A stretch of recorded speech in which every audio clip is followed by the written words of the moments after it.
बिस्मिल्लाहिर्रहमानिर्रहीम। Welcome back to the next video. आज हम क्लास 9 फिज़िक्स में स्केलर्स एंड वेक्टर्स को डिस्कस करेंगे कि स्केलर और वेक्टर क्वांटिटी क्या हैं। इन फिज़िक्स में we come across various quantities. हमें वास्ता पड़ता है मुख्तलिफ क्वांटिटीज़ के साथ, सच एज़ मास, जिस तरह की mass, length, volume, density, speed and force etcetera. Physics में ना हमें बहुत सारी क्वांटिटीज़ से वास्ता पड़ता है, जो कि फिर हम साइंटिस्ट ने आसानी के लिए उन्हें स्केलर्स में और वेक्टर क्वांटिटीज़ में डिस्क्राइब करना शुरू कर दिया। तो अब हम देखते हैं कि स्केलर्स क्या होते हैं और वेक्टर्स क्या होते हैं।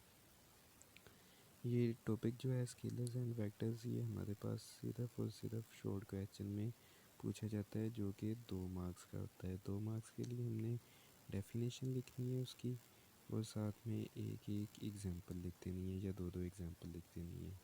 देखते हैं जी स्केलर्स।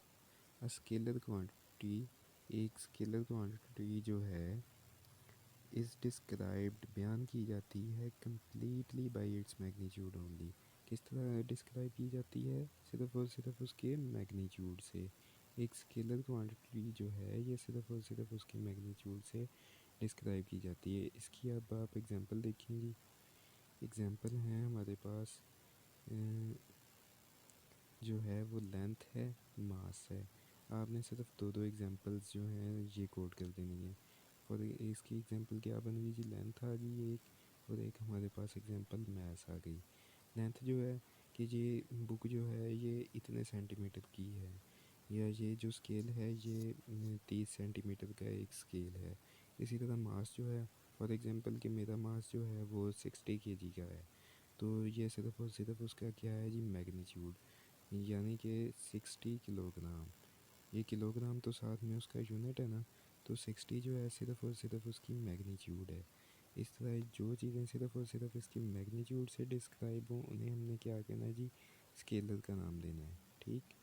इसी तरह नेक्स्ट देखते हैं जी वेक्टर्स। वेक्टर्स हमारे पास क्या होते हैं? अब वेक्टर क्वांटिटी इज़ डिस्क्राइब्ड, एक वेक्टर क्वांटिटी जो है ये डिस्क्राइब की जाती है, किस तरह की जाती है? Completely bye its magnitude and direction. उसके मैग्नीट्यूड के साथ साथ उसकी डायरेक्शन को भी अगर हम लिख दें तो ये हमारे पास जो है उसकी ये क्वांटिटी वेक्टर क्वांटिटी बन जाती है। इसकी एग्जांपल्स अब हमने कोड करनी है जी। एग्जांपल्स में क्या क्या आता है जी? आपने सिर्फ 2 एग्जांपल कोड करनी है। फॉर एग्जांपल एक फोर्स की एग्जांपल आ गई और दूसरी मोमेंटम की। फॉर एग्जांपल अगर मैंने ये वाला जो हमारे पास टेबल पड़ा हुआ है, ठीक है, इसके ऊपर एक फोर्स लगाई, और ये टेबल जो है ये 5 मीटर जो है मूव किया जी नॉर्थ की तरफ, तो ये नॉर्थ जो है ये उसकी डायरेक्शन होगी, और 5 मीटर जो है ये उसका क्या आ गया जी? मैग्नीट्यूड आ गया। इसी तरह नेक्स्ट चलते हैं। ये सिर्फ और सिर्फ शॉर्ट क्वेश्चन में पूछे जाते हैं, तो आपने इस पैरा को भी स्किप कर देना, इसको भी और इसको भी, कोई लिखने की ज़रूरत नहीं है। नेक्स्ट चलते हैं जी स्लाइड पे।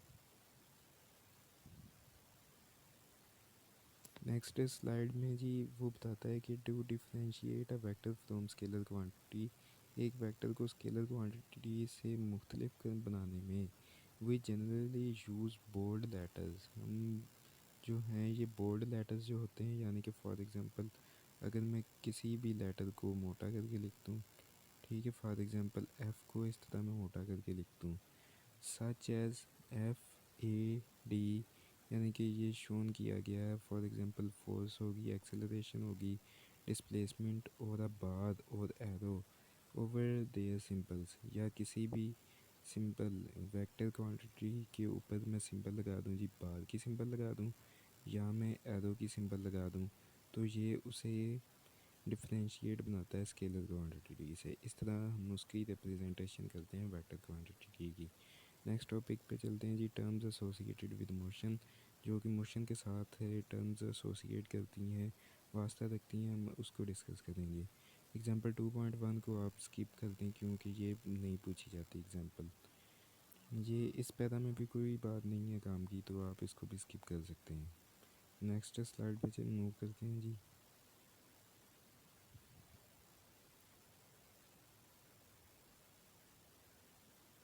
नेक्स्ट स्लाइड में हमने पढ़ना है जी पोजीशन की डेफिनेशन। अगर हम पोजीशन की डेफिनेशन करेंगे तो साथ ही साथ हमारी जो है ये ओरिजिन की डेफिनेशन भी क्लियर हो जाएगी।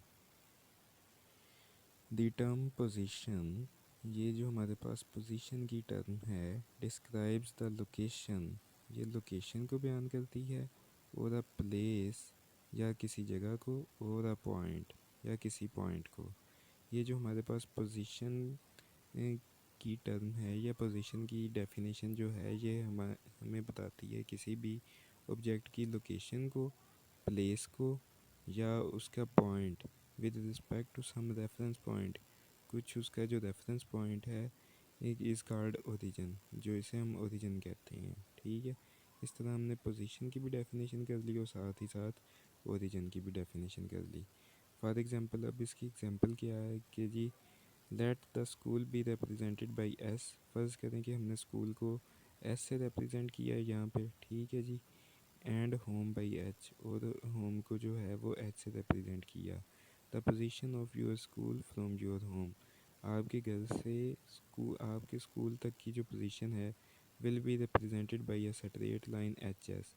तो हमने उस आपके घर से आपके स्कूल तक की जो पोजीशन है हमने उसे स्ट्रेट लाइन से रिप्रेजेंट कर दिया इस तरह से। In the direction from H two S, जिस तरह के डायरेक्शन में एच टू एस में यहाँ पे शो करवाया गया है। ठीक, ये इसकी एग्जांपल होगी पोजीशन की। नेक्स्ट पढ़ते हैं जी डिस्टेंस एंड डिस्प्लेसमेंट। डिस्टेंस की सबसे पहले डेफिनेशन हम पढ़ते हैं कि लेंथ ऑफ अ पाथ, एक पाथ की जो लेंथ है, लंबाई जो है, बिटवीन टू पॉइंट्स, दो पॉइंट्स के दरमियान, इस called the distance between the these points. तो ये हमें डिस्टेंस बताती है उन दोनों पॉइंट्स का। फॉर एग्ज़ाम्पल जी, मैं यहाँ से शुरू हुआ चलना, ए पॉइंट से मैं शुरू हुआ और यहाँ तक बी पॉइंट तक मैं पहुँच गया। ठीक है, इस ए पॉइंट से मैं चला और बी पॉइंट तक मैं जी पहुँच गया। ठीक, या ये देखें कि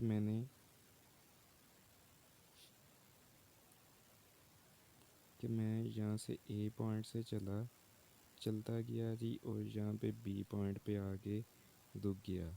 ये ए से बी तक, और जो ये ए से बी तक का डिस्टेंस होगा, यहाँ से ए से बी तक मैं जितना चला हूँ उसे किस चीज़ का नाम दिया जाएगा, उसे डिस्टेंस का नाम दिया जाएगा।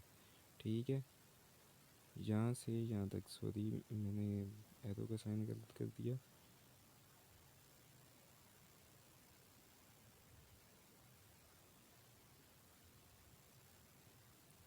जो मैं ए पॉइंट से बी पॉइंट तक मैं चल के आया हूँ, ठीक है, उसको मैंने नाम दे दिया जी, यहाँ से ये वाला जो मैंने पाथ अपना कवर किया, इस कंप्लीट पाथ को किस चीज़ का नाम दिया जाएगा, इसे डिस्टेंस का नाम दिया जाएगा। ठीक है, अब डिस्प्लेसमेंट देखते हैं। Displacement is the shortest distance between two points. Displacement जो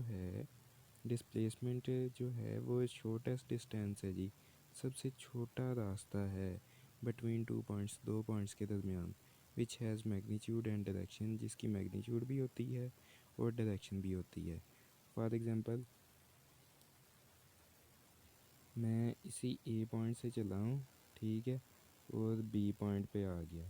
ठीक, ए पॉइंट से मैं चला यहाँ से और बी पॉइंट तक आ गया, और ये जो है ये पूरा रास्ता कवर करने की बजाय मैं अगर यहीं से शॉर्टकट ले लेता, ठीक है, ये अगर मैं वेस्ट साइड में खड़ा हूँ और ईस्ट साइड की तरफ मैं शॉर्टकट ले लेता, ये पूरा फासला जो मैंने 5 मीटर का तय किया, या सॉरी 5 किलोमीटर का मैंने तय किया,